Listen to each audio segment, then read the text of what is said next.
I know you've seen already the title and now you're wondering if really Fourth Wing or the Empyrean series is worth it. So we are going to break that down in today's video because I'm really caught up with the Fourth Wing, at least the first book. So let's just get into the juice, okay? This is a spoiler-free video for a fantasy reader's perspective, so just enjoy free spoilers, and after that, if you're intrigued, I really suggest reading it. We are following Violet Sorrengail's journey from her POV. We are only having her POV, at least in the first book from what I'm knowing. She's the main character, the chosen one. She literally possesses as the fragile, the easily broken bones, and the easily heartbreaking character that from the entire series. And it's a little bit nagging, at least in the first few chapters of the book, and especially with her childhood friend Dane. She really thinks that she isn't really worth the quadrant that she's in. And now you're asking me what a quadrant is. Well, Lady Rebecca Yarros just loves Harry Potter because, like Harry Potter houses, there are 4 of them. We are having 4 quadrants in Fourth Wing, and that is infantry, riders, of course, the one that we are following the most, healers, and scribes. And guess what? Your girl Violet has been training all her life to become a scribe. She's literally memorized everything. She has the perfect knowledge in everything. She loves the history of Navarre, our universe, and of the Basgiath, the war college that she's going to enroll into. But guess what? Because her mother is General Sorrengail and she has 2 other siblings, which one of them is dead. And it's not technically a spoiler because it literally tells you that it's like them from the very first chapter. Only her and her elder sister Mira. And basically her kids, you know, Lilith, Violet Sorrengail's mother, Lilith, all her kids are riders. So of course she's not going to be ashamed by her youngest one going to the scribes, right? She needs someone to go to the war for her. She needs someone to make her peel a worm and her not lifting any finger. And if you will get to the point where you will read the series, you will know by the end of the book why you should hate her mom, because you're going to have plenty of reasons, yeah. And also, if you liked until now the video, make sure to subscribe for more fantasy and romantasy videos and for more bookish videos, because I really want to talk about a lot of books. So stay tuned. Now back to the video. It has dragons and you're going to ride a dragon just like you're riding a broomstick in Harry Potter. Why wouldn't you love it? I just love it so much. I love the idea. And not only that you're having dragons, but you can bond with them. You can literally mind transfer, talk to them, kind of. They're lending you their power so that you would develop a signet. And Violet, of course, she's going to bond someone strong because she's the chosen one. And of course, we're having this recurrent theme in the book. And of course, being the chosen one means she will have a hell out of a signet. And we love a powerful queen. And I just really love that this book, you're just going throughout the book with her. And it's like her really fragile, not knowing how to survive the mat and the challenges from the mat and like getting beaten up and something, but like she literally develops into this strong character. And it also has some women empowerment in this book, which I truly love. And I was like, okay Rebecca Yarros, I see you've done something different to the romantasy, or at least the new gen fantasy as I call it, the genre. And I was like, okay, I totally respect that. And I feel like Basgiath is pictured such a medieval like castle where like it's a war college and like it's so wooden like and perfectly structured and everything. And even the AI, if you're going on TikTok, the AI Basgiath is like literally how it's described, and it's like so cool to see it and have a visual of it. I feel like it's a combo of Merlin, because Basgiath and Navarre itself with the kingdom and the general and everything is like really guarded by words, and I feel like it's a really Merlin-ish type of aspect that she added into it, which I love again. And now let's talk more about other characters, because I feel like there are a lot of characters going on, and for some of them I'm having strong feelings, for some of them I'm not really feeling it at all, and for some of them I hate them. And I started like liking them, and it was like a beautiful friendship with the character and so on and so forth. And then by the end of the book, I just ended up hating them. So yeah. And I also want to log this, like my feelings, into this video so that I would come back to it after I'm reading Iron Flame and Onyx Storm, which I think I'm going to pause for at least a few months, a little bit after like the 4th book is announced. If you don't know, if it's going to be a 5-book series, and it's going to be a long because Rebecca Yarros herself said at her 4th Wing anniversary, she responded to a comment to a fan who was asking her when she's going to bring back the next book, and she said that she's first writing a contemporary romance or contemporary book, and then she's coming back to Navarre. So we're going to have to wait, unfortunately. So yeah, this happens. But now, just don't get sidetracked again, brain, and just let's get back to the characters. Okay. We are having Rhiannon, Riddoch, and Liam that I want to talk about today. And also Dane.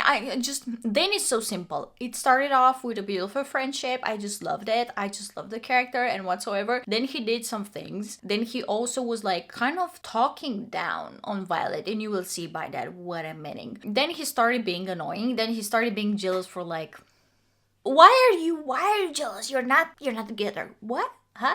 Okay. And then, yeah, that's it. And then he did something that I'm not going to tell you because this involves you knowing him, knowing his position, knowing his signet, and knowing what the hell he's going to do towards someone else. And that someone else is Zeta, but anyways, which is going to be, of course, the main villain of the situation and Violet's love interest. Because, of course, we know that romantasy is basically our main characters are driven by someone that is on the other side of the coin, that they are villain, that they are perceived wrong by the government, by the society, by the whatever the fuck they having in that universe, right? Just like it's been with Rhysand in ACOTAR, which also it's a pretty much and pretty good similarity. If you read ACOTAR, you know what I'm talking about. Literally, Rhysand is so similar with Xaden because they are both really mysterious. They are both with the shadows and like shadows in the Night Court. They are both perceived wrong. They are both having evil fathers. I was like, okay, why are they so similar? They could be like twins, but like in different worlds. What else? Think. And also our MCs, they are seeking the truth about them and they are falling for them. So obviously it has to be some similarities in order to be romantic, right? But yeah, there are so many characters. And like cutting off Dane and Zeta right now, I'm just going to get into the fun ones. And also I cannot forget I didn't mention Sawyer. Sawyer is like super cool.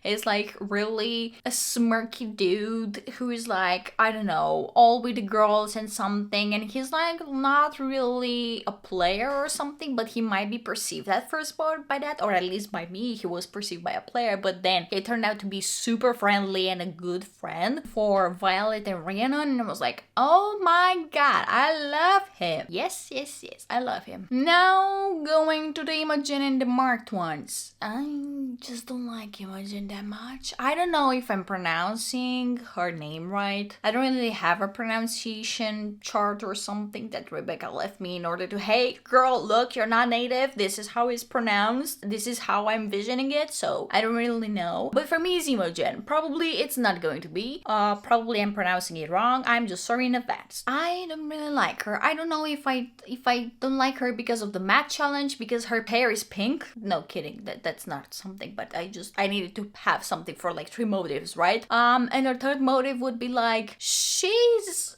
the nicest way possible put is like she's a bitch. Like there are so many things that I feel like she's doing them just because Zayden told her to, and it's fair to not trust Violet right out the hand, but I feel like our main character just proved herself so fucking many times. Can you stop doubting her? And also she was like really shifty. She was like, oh, I hate Violet and blah blah, and then oh my god, I want to be friends with her. She's like so good. She's like whatever, and I'm just going to befriend her just for her, I don't know, her dragon wouldn't burn me, or at least this was in my eyes, right? And I was like, yeah, that kind of rubbed me in the wrong way, and I was like, I don't like her now. I know she's like playing a big part into the lore and everything, and like hating Zayden and her and whatever, and I know some spoilers also for Amber Flame and Onyx Storm that I'm not going to tell you, of course. And I know some people also started hating her, but then overall they just loved her. I don't know. Again, logging in my feelings towards a character and then coming back and seeing it. Probably I would snap some moments out of this video in order to be like, hey, I hated this character and how I'm feeling right now. Just kind of a before and after reaction for the character, right? As I'm progressing to the story, but otherwise,